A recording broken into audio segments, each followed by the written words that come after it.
राधे राधे मेरे प्यारे भाइयों बहनों माताओं व बंधुओं। आज अधिक मास में मैं आपके लिए लाई हूँ भगवान विष्णु की कथा। बंधुओं, अधिक मास में रोजाना भगवान विष्णु की कथा जरूर सुने। बंधुओं, अधिक मास भगवान विष्णु को बहुत प्रिय है। बंधुओं, अधिक मास में आप जितनी अधिक भगवान विष्णु की कथा सुनेंगे, आपको उतने ही अधिक पुण्य फल की प्राप्ति होगी। आपकी सभी मनोकामनाएं पूरी होंगी। बंधुओं, यदि आपने हमारे चैनल को अब तक सब्सक्राइब नहीं किया तो जरूर करें और बेल आइकन दबाना ना भूलें, ताकि आपको हमारी आने वाली सभी वीडियोस की जानकारी सबसे पहले हो सके। बंधुओं, वीडियो को पूरी सुने। सुनने के बाद कमेंट बॉक्स में जय विष्णु भगवान, जय माँ लक्ष्मी जरूर लिखें। बोलो विष्णु भगवान की जय, लक्ष्मी माता की जय।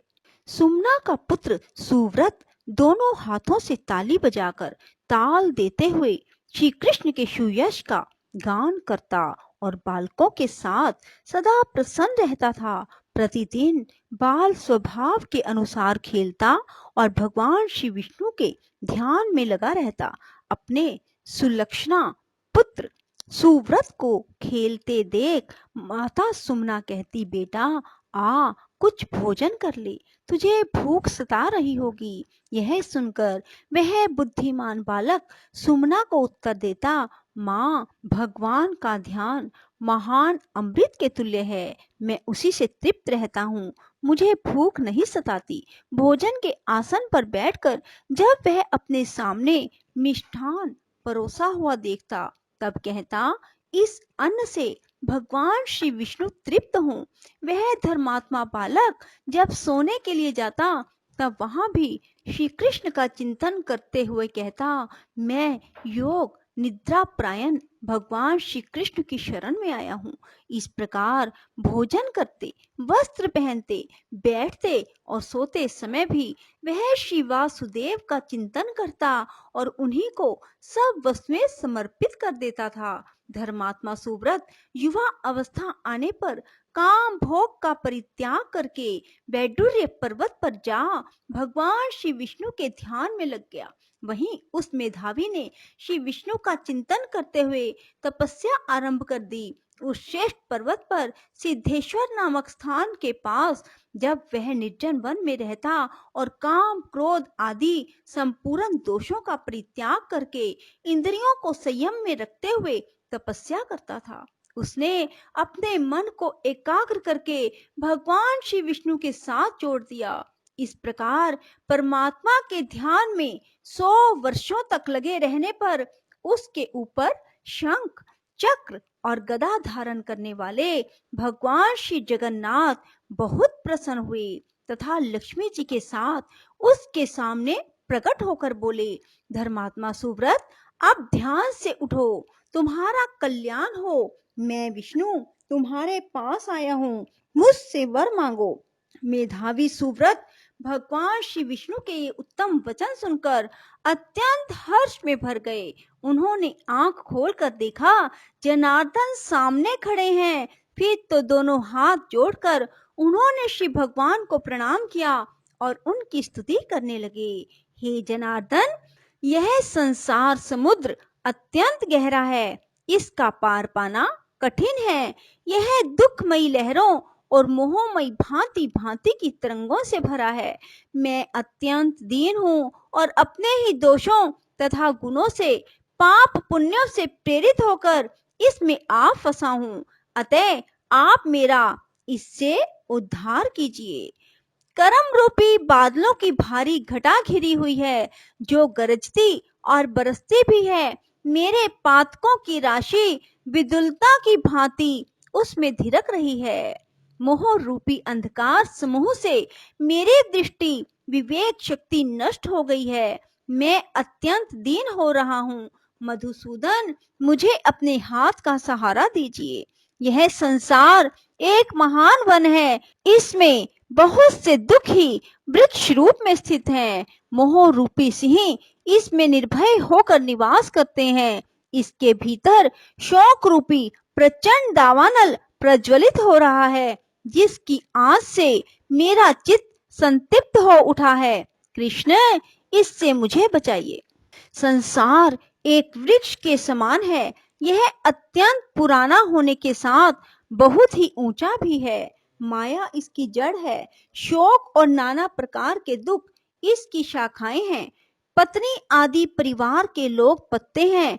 इसमें अनेक प्रकार के फल लगे हैं। मुरारे, मैं इस संसार वृक्ष पर चढ़कर गिर रहा हूँ। भगवान, इस समय मेरी रक्षा कीजिए, मुझे बचाइए। कृष्ण, मैं दुख रूपी अग्नि, विविध प्रकार के मोह रूपी धुएं, वियोग, मृत्यु और काल के समान शोकों से जल रहा हूँ। आप सर्वदा ज्ञान रूपी जल से सींचकर मुझे सदा के लिए संसार बंधन से छुड़ा दीजिए। कृष्ण, मैं मोह रूपी अंधकार राशि से भरे हुए संसार नामक महान गड्ढे में सदा से घिरा हुआ हूँ। दीन हूँ, भय से अत्यंत व्याकुल हूँ। आप मेरे लिए नौका बनाकर मुझे इस गड्ढे से निकालिए, वहां से खींचकर अपनी शरण में ले लीजिए। जो संयमशील हृदय के भाव से युक्त होकर अनन्य चित्त से आपका ध्यान करते हैं, वे आपकी पदवी को प्राप्त हो जाते हैं। जो देवता और किन्नरगण आपके दोनों परम पवित्र चरणों को प्रणाम करके उनका चिंतन करते हैं, वे भी आपकी पदवी को प्राप्त होते हैं।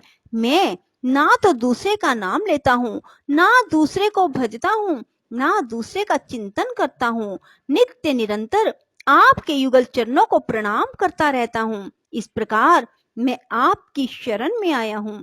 आप मेरी रक्षा कीजिए। मेरे पातक समूह शीघ्र दूर हो जाएं। मैं नौकर की भांति जन्म जन्म आपका दास बना रहूं। भगवान, आपके युगल चरण कमलों को सदा प्रणाम करता हूँ।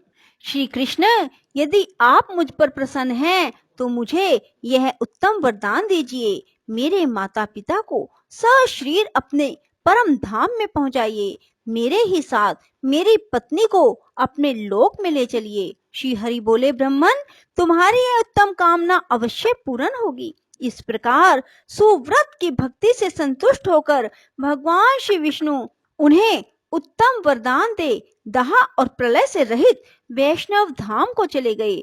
सुव्रत के साथ ही सुमना और सोम शर्मा भी बैकुंठ धाम को प्राप्त हुए। ऋषियों ने कहा, महाभाग सूत जी, आप महात्मा राजा पृथु के जन्म का विस्तार के साथ वर्णन कीजिए। हम उनकी कथा सुनने के लिए उत्सुक हैं।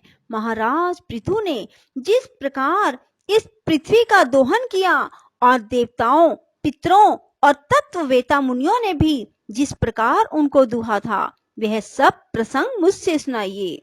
वह सब प्रसंग मुझे सुनाइए। सूत जी बोले, द्विजवरों, मैं वेन कुमार पृथु के जन्म, पराक्रम और क्षत्रियोचित पुरुषार्थ का विस्तार के साथ वर्णन करूंगा। ऋषियों ने जो रहस्य की बातें कही हैं, उन्हें भी बताऊंगा। जो प्रतिदिन वेन नंदन पृथु की कथा को विस्तार पूर्वक कहेगा या सुनेगा, उसके 7 जन्म के पाप नष्ट हो जाएंगे। पृथु का जन्म वृतांत संपूर्ण चरित्र ही पापों का नाश करने वाला और पवित्र है। बोलो विष्णु भगवान की जय। राधे राधे। जय श्री कृष्णा। बंधुओं, यदि आपको हमारी वीडियो पसंद आए तो इसे लाइक करें और शेयर भी जरूर करें। धन्यवाद।